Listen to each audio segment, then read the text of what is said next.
ওই যে মেটে আলুগুলো লাগিয়ে রেখেছিলাম, চারাগুলো সুন্দর বেরিয়ে গেছে।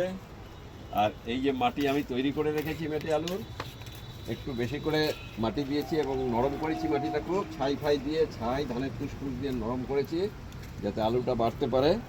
দেখুন একদম ভুসভুসে মাটি, একদম সবটাই তাই একই রকম। আলুগুলো তুলবো, বালির মধ্যে রেখেছিলাম, খুব সুন্দর শেকড় ছেড়েছে, কত সুন্দর শেকড় ছেড়ে দিয়েছে। অনেক শেকড় ছেড়ে গেল, এই দেখুন।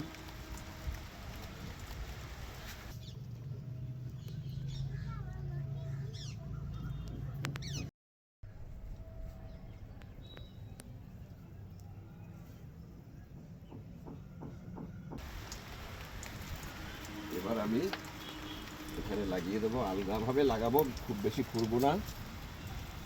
এইভাবে দিয়ে, এইভাবে শেকড়গুলোকে দিয়ে চারপাশে জাস্ট মাটি চাপা দিয়ে দেবো।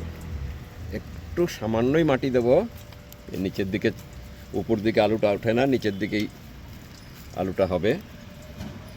আর এই যে বাউনিগুলো দিয়েছি এ নিজে নিজে,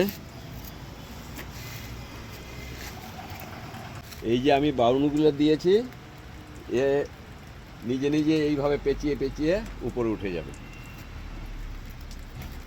এইভাবে জাস্ট একটু মাটি চাপা দিয়ে দেবো,